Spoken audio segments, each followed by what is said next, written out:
화제의 뉴스를 골라 과학 기자의 시선으로 분석하는 과학 본색 시간입니다. 네, 오늘은 이혜리 기자와 함께하겠습니다. 안녕하세요. 어서 오세요. 네, 어떤 이야기를 나눠볼까요? 네, 이제 곧 노벨상 시즌이 찾아오죠. 네. 노벨 과학상을 시작으로 다음 주 월요일 생리의학상과 그리고 물리학상, 화학상까지 올해의 주인공이 곧 밝혀지게 되는데요. 매년 노벨상 시즌이 되면 올해는 누가 받게 될까라는 수상자 예측부터 한국에서 수상자가 언제쯤 나올까와 같은 다양한 기사들이 쏟아지는데요. 오늘 이 시간에는 역대 노벨상 수상자를 국적이나 성별에 따라 분석해보고 네. 노벨상의 최근 추세가 좀 어떻게 변하고 있는지 자세하게 짚어보도록 하겠습니다. 네, 이제 정말 며칠 남지 않았는데 우리나라에서 노벨상을 받는 과학자가 나오기를 간절히 소망하는 사람으로서 역대 과학 분야 노벨상 수상자들의 특징을 한번 짚어볼까요? 네, 우선 노벨상은 1901년 시작됐고요. 지난해까지 118년 동안 모두 607명의 수상자를 배출했습니다. 네. 이 가운데 물리학상 210명, 화학상 181명, 생리의학상은 216명입니다. 먼저 나라별로 수상자를 좀 나눠보도록 하겠습니다. 네. 가장 많은 노벨상 수상자를 배출한 나라 1위는 미국이고요. 2위 영국, 3위 독일, 그리고 4위 프랑스, 5위 일본 순입니다. 네. 비율로 따지면 전체 43%를 차지하고 있는 미국이 압도적이라고 볼 수 있습니다. 그러네요. 최근에 수상 흐름을 보더라도 이 국가 순위는 어느 정도 굳어진 것으로 볼 수 있을 것 같습니다. 예. 네. 이런 표를 보면 항상 아쉬운 게 우리나라의 배출자가 아직 안 나왔다는 게 좀 아쉬운데요. 자, 아무래도 전통적으로 과학 분야의 어떤 강국에서 많이 배출되는 것 같다는 생각이 들어요. 네, 맞습니다. 좀 아쉬운 부분이 있는데 예. 이번에는 성별에 따라서 좀 수상자를 나눠보도록 하겠습니다. 노벨상 수상자 전체의 97%는 남성인데요. 여성은 전체 20명으로 3%에 불과합니다. 네. 이 대목에서 인류 역사상 가장 유명한 여성 과학자로 알려진 인물이 등장하는데요. 바로 마리 퀴리입니다. 네. 심지어 마리 퀴리는 1903년에 노벨 물리학상을 받았고요. 1911년에는 노벨 화학상을 수상하면서 노벨상을 2차례 수상한 과학자에도 이름을 올렸습니다. 네. 마리 퀴리처럼 노벨상을 2차례 받은 사람은 모두 4명에 불과합니다. 한 번 타기도 어려운 그 노벨상을 2번이나요.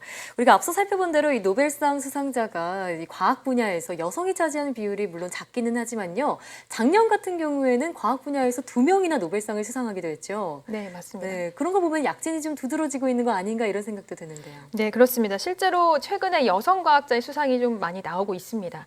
2000년 이전까지 여성 수상자는 11명이었지만 2000년에서 2018년 사이 9명의 여성 노벨과학상 수상자가 등장했습니다. 네. 100년 동안 11명에 불과하던 수상자가 약 20년 정도 사이 9명으로 크게 늘면서 전체 여성 수상자의 45%를 이 기간에 배출하게 된 건데요. 네. 이런 추세를 바탕으로 앞으로 여성 과학자의 수상 소식은 더 자주 들려오게 될 것으로 보입니다. 네, 또 어떤 여성 수상자가 나올지 기대를 해보도록 하겠습니다. 네. 자, 그런데 최근까지 노벨상의 흐름을 분석해봤을 때 어떤 주요한 특징 같은 게 있다고요? 네, 바로 공동 수상이 늘고 있다라는 겁니다. 예. 최근 이 수상 내용을 좀 보면 3명이 공동으로 수상하는 사례가 일반화되고 있다는 점을 확인할 수가 있는데요. 최근 10년 동안 90%가 공동 수상이었고요. 이 가운데 3인 이상 공동 수상의 비율이 70%에 달합니다. 네. 참고로 이 노벨상은 원칙적으로 한 분야에서 최대 3인까지의 공동 수상을 허용하고 있습니다. 또 한 가지 두드러지는 점은 바로 수상자의 고령화인데요. 예. 지난해 한국연구재단에서 발간한 보고서를 보면 전체 기간 노벨상 수상자의 평균 연령은 57살에 도달한 것으로 나타났습니다. 예. 20세기 수상자들은 평균적으로 30대의 수상 주제에 대해서 연구를 시작했고요. 40대에는 연구를 완성하고 50대에 비로소 이 연구 결과가 주목받게 된다는 겁니다. 네.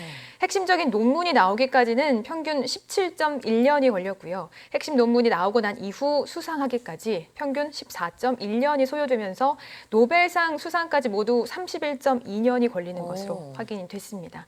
이런 점을 보면 최근 우리 과학계에서 요구의 목소리가 높아지고 있는 이 젊은 연구자에 대한 지원, 그리고 실패를 두려워하지 않는 창의적인 연구, 그리고 기초 연구에 대한 장기적인 투자의 필요성을 다시 한번 좀 체감할 수가 있습니다. 네, 아니, 노벨상 수상까지 평균 30년 이상이 걸린다고 하니까 단기적인 성과에만 좀 집착하는 우리나라 연구 풍토가 개선돼야겠다는 생각도 드는데요.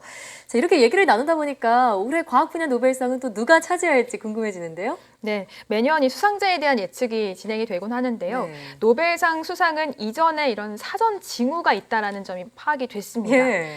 노벨과학상 수상자들의 연구가 매우 높은 피인용률을 보인다는 점, 즉 다른 논문에 자주 인용이 된다는 거죠. 그리고 노벨상 수상 이전에 이미 과학계 권위 있는 상, 예를 들면 울프상이나 레스커상 등을 수상했던 이력을 지녔다는 점도 큰 특징입니다.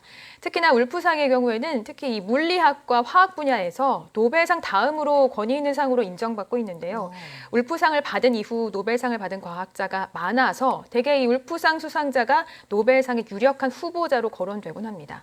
레스커상도 마찬가지인데요. 조사를 해보면 레스커상 수상자가 평균적으로 5년 이후에 노벨상을 수상하는 것으로 알려졌습니다. 네. 또 수상자들이 이 노벨상을 받기 이전에 이미 노벨 심포지엄에 초청된다는 점도 공통적인 특징으로 나타났습니다. 노벨 심포지엄은 노벨재단의 주최로 열리는 행사인데 이를 통해서 노벨위원회가 주목하는 연구 주제가 무엇인지도 미리 좀 파악할 수 있습니다. 그렇군요. 이런 여러 조건을 바탕으로 학술정보 서비스 기업인 클래리베이트는 매년 노벨 수상자를 예측해서 그 명단을 발표하는데요. 적중률도 한 20%로 꽤 높은 편입니다. 네. 이미 올해도 명단이 발표됐고요. 아쉽게도 올해는 우리나라 과학자가 이름을 올리지는 못했습니다. 예. 네. 참고로 한국인으로는 2014년 유룡 카이스트 교수가 명단에 처음으로 이름을 올리기도 했습니다. 클래리베이트의 올해 예측 내용을 보면 빛으로 신경세포를 조절하는 광유전학 기술을 개발한 과학자 3명이 올해 좀 노벨상 수상 예측의 가능성이 높은 것으로 분석이 되고요. 2차원 나노물질 분야 연구자와 DNA 서열 분석법을 개발한 생화학자도 노벨상 수상이 유력한 것으로 나타났습니다. 예. 네, 뭐 이번에 클래리베이트의 어떤 예측이 얼마나 적중하느냐도 노벨상을 바라보는 어떤 또 하나의 관전 포인트가 되지 않을까라는 생각이 드는데, 네. 자, 참 보면은 저희가 이제 사이언스 투데이를 뭐 얼마나 할지 모르겠지만 저희가 뉴스를 전하는 동안 이제 한국인 수상자가 배출될 수 있을지 참 궁금한데 어떻게 보시나요? 네, 우선 두 분이 좀 오랫동안 진행을 하셔야 할 것 같고요. 네.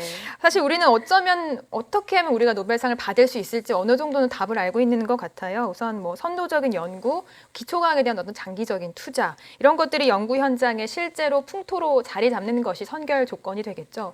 보통 한 번 노벨상 수상자가 나오면 그 다음부터는 연이어서 나올 수 있을 것이다. 뭐 이런 예측이 나오곤 하는데 저도 첫 묻고를 틀 과학자가 국내에서 하루빨리 나올 수 있길 좀 같이 기원해 보도록 하겠습니다. 네. 네. 또 그 소식을 저희가 전해드릴 수 있었으면 더할 나위였지 좋겠네요. 오늘 말씀 잘 들었습니다.